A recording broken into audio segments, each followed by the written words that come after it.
Rahim. Dear students, friends and colleague, अस्सलाम वालेकुम।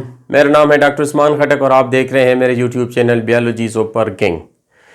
इससे पहले बच्चे हमने पिछली वीडियो में male reproductive system, female reproductive system के बारे में हमने पढ़ा। आज हम इंशाल्लाह पढ़ेंगे जी स्पर्म, स्पर्मेटोजेनेसिस, ओवा एंड ओजेनेसिस। तो आए बच्चे शुरू करते हैं। What is गिमीटोजेनेसिस? गिमीटोजेनेसिस बच्चे कैसे कहते हैं? Gametogenesis is a broad spectrum, is a combined terminology use for the formation of sperm as well as formation of ovary. हमारे बुक्स में गिमीटोजेनेसिस नहीं है, बल्कि वहां पर सिर्फ स्पर्मेटोजेनेसिस और ओजेनेसिस है। तो काइंडली बच्चे थोड़ा सा मैं आपको गिमीटोजेनेसिस और उसके डिटेल में आपको मैं थोड़ा सा समझाता हूं। तो आए बच्चे शुरू करते हैं। What is gametogenesis? ये वर्ड गिमीटोजेनेसिस टू वर्ड्स की कॉम्बिनेशन है।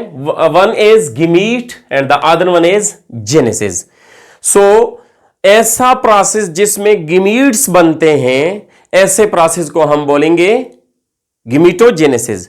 वो अमल जिसमें गिमीट बनते हैं, उस अमल को गिमीटोजेनेसिस कहते हैं। याद रखें बच्चे, यहां पर हम स्पर्म की बात नहीं कर रहे हैं अकेले, यहां पर हम अकेले एक की बात नहीं कर रहे, बल्कि हम यहां पर स्पर्म और एग दोनों की बात कर रहे हैं। तो यहां पर हम बच्चे शुरू करते हैं। ये देख सकते हैं बच्चे, मैंने लिखा हुआ है स्पर्मेटोजेनेसिस और ओजेनेसिस। यानी इसका मतलब ये है बच्चे, हम स्पर्मेटोजेनेसिस और oogenesis are collectively known as gametogenesis. यानी the formation of gamete is known as gametogenesis. Gamete दो तरह के होते हैं। वन इज कॉल्ड एग, जिसको हम फीमेल गिमीट कहते हैं, while the other one is called sperm, जिसको हम मेल गिमीट कहते हैं। तो मेल गिमीट यानी स्पर्म की फॉर्मेशन को स्पर्मेटोजेनेसिस कहते हैं और एग की फॉर्मेशन को हम बोलते हैं ओजेनेसिस।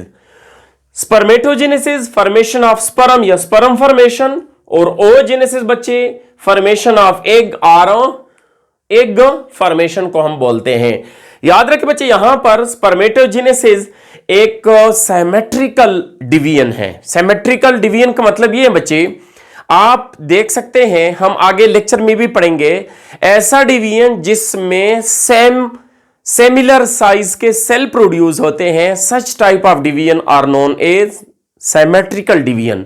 जिस तरह स्पर्मेटोजेनेसिस में जो स्पर्म प्रोड्यूस होते हैं, all the sperm have similar in size, all the sperm have same structure, same size, so therefore such type of division is known as symmetrical division. दूसरा है बच्चा हमारे पास asymmetrical division. Asymmetrical division is that type of division in which the cell have different in size from one another, जिसमें cell एक दूसरे से size में मुख्तलिफ हो। Such type of division is known as asymmetrical division. Egg जब बनता है तो आप देख सकते हैं, आगे हम पढ़ेंगे भी इंशाल्लाह, एक एग बनती है, बड़ी साइज की होती है, बाकी जो सेल बनते हैं वो छोटे साइज के होते हैं। इसी वजह से एग फॉर्मेशन को हम एसिमेट्रिकल डिवीजन कहते हैं। और स्पर्म जो बनते हैं, सारे स्पर्म सेम साइज के होते हैं, इसलिए बच्चे हम उसको सिमेट्रिकल डिवीजन का लफ्ज इस्तेमाल करते हैं। इस डिवीजन के रिजल्ट में हमारे पास स्पर्म बनते हैं, जिसको हम एनिमल सीड भी कहते हैं, जिसको हम मेल गिमीट का लफ्ज भी इस्तेमाल करते हैं। एसिमेट्रिकल डिवीजन के रिजल्ट में बच्चे हमारे पास एग प्रोड्यूस होती है, जिसको हम ओवम भी कहते हैं, जिसको हम फीमेल गिमीट का लफ्ज भी इस्तेमाल करते हैं। यहां पर एक चीज बच्चा आपको मैं बताऊं, एनिमल सीड का लफ्ज हम क्यों इसके लिए इस्तेमाल करते हैं, स्पर्म के लिए। थोड़ा सा आपको बच्चे मैं दूर लेके जाता हूं। आप लोगों ने 10th क्लास में सीड डिस्पर्सल का नाम सुना होगा। तो सीड डिस्पर्सल में सीड एक जगह से दूसरी जगह डिस्पर्स हो जाते हैं और वहां पर अपनी जर्मिनेशन करके उसी पौधे को उगा लेते हैं। तो यहां पर बच्चे स्पर्म भी, यानी on the basis of motility, on the basis of dispersion, dispersion the sperm are also known as animal seed, यानी सीड भी एक जगह से दूसरी जगह डिस्पर्स होते हैं, ट्रांसफर होते हैं, इसी वजह से बच्चे इसको हम एनिमल सीड का लफ्ज भी इस्तेमाल करते हैं। एग को एनिमल सीड का लफ्ज क्यों इस्तेमाल नहीं कहा जाता? क्योंकि एग डिस्पर्स नहीं होती, वो इनसाइड द वन बॉडी होती है, जबकि स्पर्म मेल बॉडी से फीमेल बॉडी में ट्रांसफर होती है, इसलिए बच्चे इसको बोलते हैं एनिमल सीड का लफ्ज इस्तेमाल करते हैं। तो ये था बच्चे जनरल व्यू अबाउट गमीटोजेनेसिस। तो पहला बच्चे हम स्टार्ट करते हैं spermatogenesis. What is spermatogenesis? The formation of sperm is known as spermatogenesis. हमने बच्चे हमारे कोर्स में स्पर्मेटोजेनेसिस स्टेप्स में नहीं है, यहां पर बच्चे मैं आपको थोड़ा सा डिटेल से स्टेप वाइज आपको बताऊंगा। स्पर्मेटोजेनेसिस हमारे पास 3 स्टेप पर मुश्तमिल है। Number 1 multiplication phase, number 2 growth phase, number 3 maturation phase. तो ये 3 स्टेप्स हैं, इन 3 स्टेप्स में स्पर्मेटोजेनेसिस कंप्लीट होती है। तो आए बच्चे शुरू करते हैं। पहला स्टेप हम पढ़ते हैं। तो पहले स्टेप से थोड़ा सा आपको जनरल व्यू देता हूं। मेल में टेस्टिस मौजूद होती हैं, टेस्टिस के अंदर जर्मिनल एपिथेलियल सेल या बच्चे जिसको हम बोलते हैं प्रीमोर्डियल जर्म सेल का लफ्ज हम इस्तेमाल करते हैं। तो ये टेस्टिस के अंदर ही पाई जाती हैं। तो अब हम तीनों स्टेप में से पहला स्टेप जो है जिसको हम बोलते हैं मल्टीप्लिकेशन फेज, जो कि आमतौर पर वाल ऑफ सेमिनिफेरस ट्यूब्यूल के अंदर ये काम होता है, वो पढ़ते हैं। तो टेस्टिस के अंदर सेमिनिफेरस ट्यूब्यूल के अंदर पाए जाते हैं जर्मिनल एपिथेलियल सेल्स या जिसको हम बोलते हैं प्रीमोर्डियल सेल्स। प्रीमोर्डियल सेल 2 इन नंबर होते हैं, डिप्लॉइड इन नंबर होते हैं। डिप्लॉइड नंबर कहते हैं full number of chromosome in the body of living organism is known as diploid number. एक और है बच्चे जिसको हम बोलते हैं haploid number. So haploid number में भी define as half number of chromosome is known as haploid number. तो हम फर्ज करें ह्यूमन की बात करते हैं, तो ह्यूमन के अंदर डिप्लॉइड नंबर 46 है। तो इसी प्रीमोर्डियल जर्म सेल में 46 क्रोमोसोम होते हैं। तो लिहाजा ये डिप्लॉइड नंबर के सेल जब डिवाइड हो जाती हैं, जब आगे डिवाइड हो जाती हैं, तो ये हमारे पास बनाते हैं स्पर्मेटोगोनिया। और स्पर्मेटोगोनिया में डिवीजन माइटोटिक डिवीजन होती है जिसको हम माइटोसिस बोलते हैं, जिसके रिजल्ट में 2 स्पर्मेटोगोनियम सेल बन जाते हैं, सेल्स बन जाते हैं। ये आप ब्लू कलर में नजर आ रहे हैं। जो कलर हमने यहां पर नेम के लिए इस्तेमाल किया वो वहां पर हमने डायग्राम में उसी के साथ रिप्रेजेंटेशन के लिए हमने भी वही कलर ऑफ मार्कर इस्तेमाल किया हुआ है। तो बच्चे ये 2 डिप्लॉइड सेल हमारे पास बन गए। एंड डिप्लॉइड सेल में यानी एंड स्पर्मेटोगोनियल सेल में दोबारा दूसरी बार माइटोसिस हो जाती है, जिसके रिजल्ट में 4 सेल बनते हैं। यानी एक सेल के अंदर भी माइटोसिस होती है, दूसरे सेल के अंदर भी माइटोसिस होती है। तो एक सेल के रिजल्ट में 2 बनते हैं और दूसरे सेल के रिजल्ट में भी 2 बनते हैं। तो 4 डॉटर स्पर्मेटोगोनियल सेल बनते हैं। अब दोनों यानी चारों स्पर्मेटोगोनियल सेल साइज में, केमिस्ट्री में सेम होते हैं, लेकिन यहां पर on the basis of their activity हम इन दोनों सेल्स को डिवाइड करते हैं 2 गिरोहों में। जो पहला सेल होता है, एक सेल होता है, उसको हम बोलते हैं टाइप बी सेल। जो बाकी 3 सेल्स होते हैं उसको हम बोलते हैं germ cell line. Germ cell lines का लफ्ज इस्तेमाल करते हैं, या बच्चे इसको हम बोलते हैं type A cell. Type A cell वो सेल्स होते हैं जो दोबारा back to the primordial germ cell बनाने में हेल्प करते हैं। तो उसको हम बोलते हैं जर्म सेल लाइन या जर्म लाइन सेल्स का लफ्ज इस्तेमाल करते हैं। टाइप बी ये एक सेल होती है, ये वो सेल होती है जो कि हमारे पास सेमिनिफेरस ट्यूब्यूल के अंदर जाती है और वो स्पर्म फॉर्मेशन में आगे हेल्प करती हैं, स्पर्म फॉर्मेशन में हिस्सा लेती हैं, ऐसे सेल को हम बोलेंगे type B cell.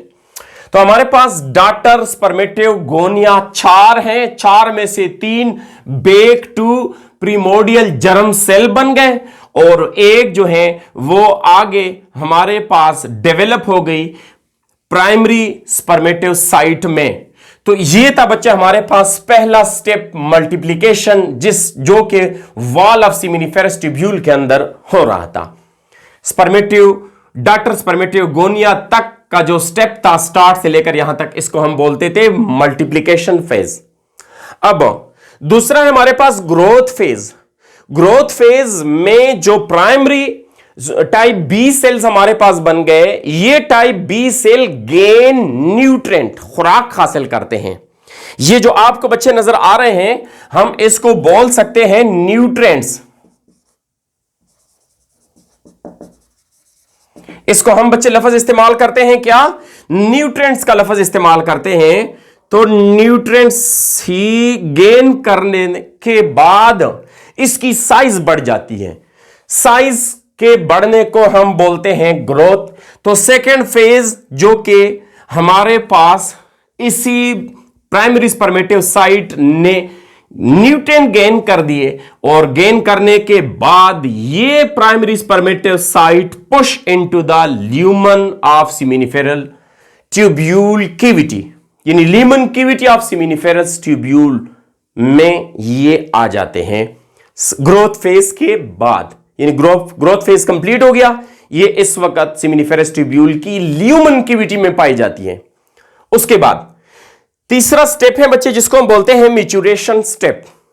Maturation step में ये जो स्पर्मेटिव साइट है ये मैच्योर होने की तरफ जाएगी। तो जाने के लिए कौन से प्रोसेस हैं वो मैं आपको बताता हूं। ये मैच्योरेशन फेज एपिडिडिमस के अंदर होती है। इसमें ये primary spermatocyte first meiotic division के थ्रू 2 डॉटर सेल में डिवाइड हो जाती हैं।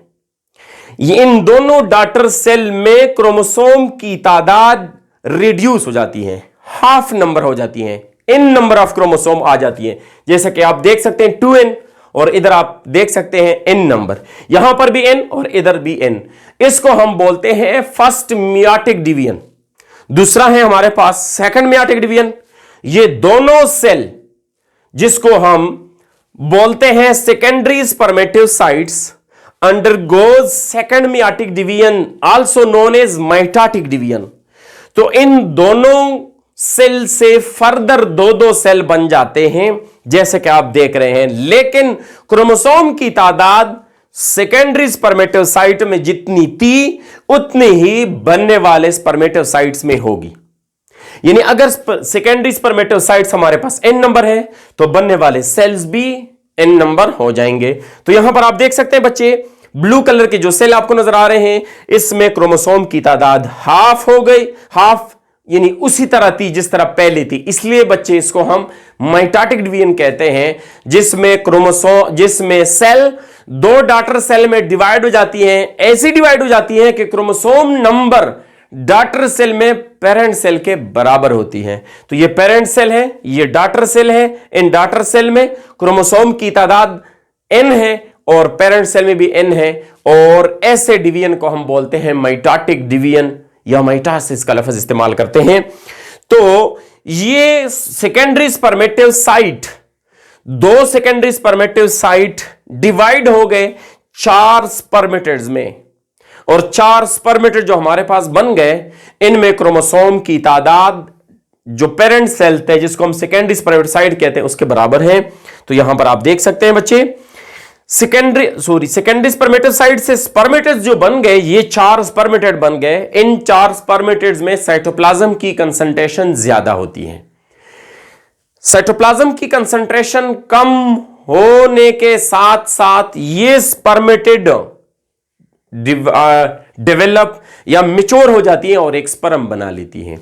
तो लिहाजा यहां पर बच्चे आप देख सकते हैं शेड एक्सेस साइटोप्लाज्म इजाफी साइटोप्लाज्म को कम कर देती है और ये डेवलप हो जाती है आगे स्पर्म में। तो स्पर्म और स्पर्मेटिड्स में क्या फर्क है? स्पर्म बच्चे आप देख सकते हैं मोटाइल होते हैं, जिसके नीचे आप देख सकते हैं ये ग्रीन कलर में टेल होते हैं। स्पर्मेटेड के टेल नहीं होते। और उसके अलावा स्पर्मेटेड में साइटोप्लाज्म की कंसंट्रेशन ज्यादा होती है, स्पर्म में साइटोप्लाज्म की कंसंट्रेशन ज्यादा नहीं होती, स्पर्मेटेड्स के मुकाबले में कम होती है। तो ये बच्चे, ये स्पर्मेटेड ने जब मोटिलिटी गेन कर लिया और साइटोप्लाज्म को कम कर दिया तो स्पर्मेटेड से 4 स्पर्म बन गए। यहां पर बच्चे एक क्वेश्चन है।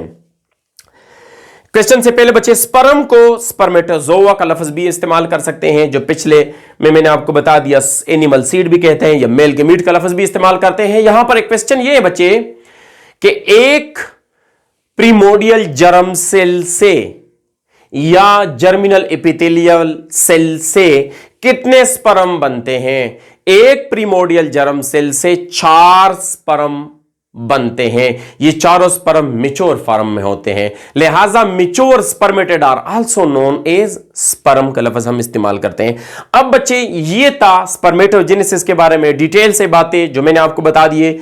एक चीज और आपको यहां पर मैं समझाऊं बच्चे कि जब स्पर्मेटेड मैच्योर हो जाते हैं, स्पर्म बनाते हैं, तो ये स्पर्म मैच्योर स्पर्म बनने के अमल को हम बोलते हैं स्पर्मियोजेनेसिस। मैच्योरेशन या formation of mature sperm is known as spermiogenesis. Spermatogenesis और स्पर्मियोजेनेसिस में स्पेलिंग का भी फर्क है और प्रोसेस का भी फर्क है। वहां पर स्पर्मेटिव का लफ्ज है, यहां पर स्पर्मियो का लफ्ज है।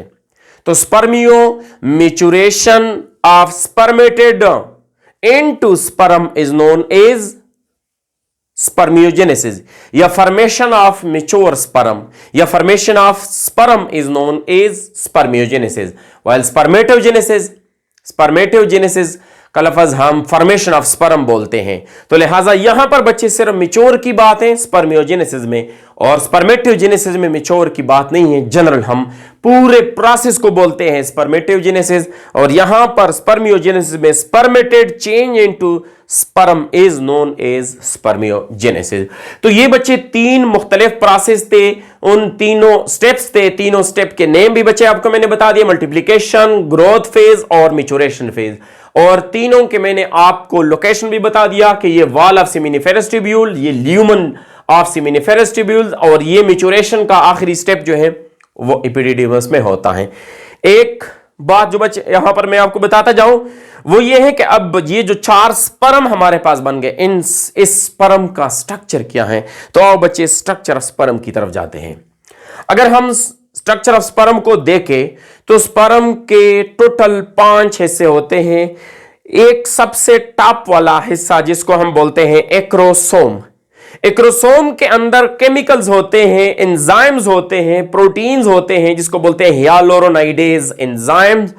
हियालुरोनाइडेज एंजाइम्स का फंक्शन ये है कि ये एग की वाल के अंदर सुराख करके अपनी जो जेनेटिक मटेरियल है वो उसके अंदर डालने में मदद देता है।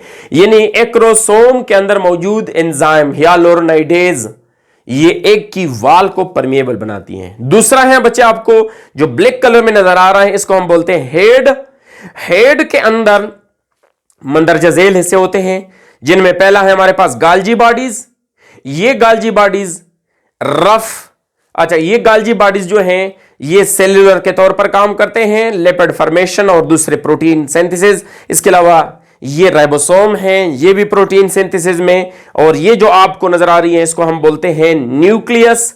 चूंकि स्पर्म के अंदर मौजूद न्यूक्लियस हैप्लॉइड न्यूक्लियस होती है, और पिछले वीडियो में भी मैंने आपको बताया हुआ है कि haploid nucleus will be called pronucleus, जबकि डिप्लॉइड न्यूक्लियस को हम सिर्फ न्यूक्लियस का लफ्ज इस्तेमाल करते हैं। तो ये एक हैप्लॉइड न्यूक्लियस है, हाफ नंबर ऑफ क्रोमोसोम है, यानी स्पर्म में 20, ह्यूमन स्पर्म में 23 क्रोमोसोम होते हैं, इसलिए बच्चे हम इसको हैप्लॉइड बोलते हैं, प्रो न्यूक्लियस का लफ्ज इस्तेमाल करते हैं। न्यूक्लियस के अंदर ये जो आपको बच्चे ग्रीन कलर में नजर आ रहा है इसको हम न्यूक्लियोलस बोलते हैं। न्यूक्लियोलस प्रोटीन राइबोसोम फॉर्मेशन में मदद देते हैं। और ये जो आपको ब्लैक स्पॉट नजर आ रहा है ये है हमारे पास राइबोसोम, और ये जो आपको ग्रीन नजर आ रहे हैं ये भी राइबोसोम है, जो कि प्रोटीन सिंथेसिस यानी हियालुरोनाइडेज एंजाइम और दूसरे मुख्तलिफ प्रोटीन बनाने में मदद देते हैं। तीसरा जो पार्ट है राइबोसोम का उसको हम बोलते हैं नेक। ये जो आपको ब्लैक कलर में नजर आ रहा है यहां पर बॉडी में ग्रीन कलर से रिप्रेजेंट किया गया है। नेक के अंदर, neck is present just below the head. Neck के अंदर 2 सेंट्रियोल होते हैं, एक लॉन्ग होता है up extended up to the tail, और एक शार्ट होता है।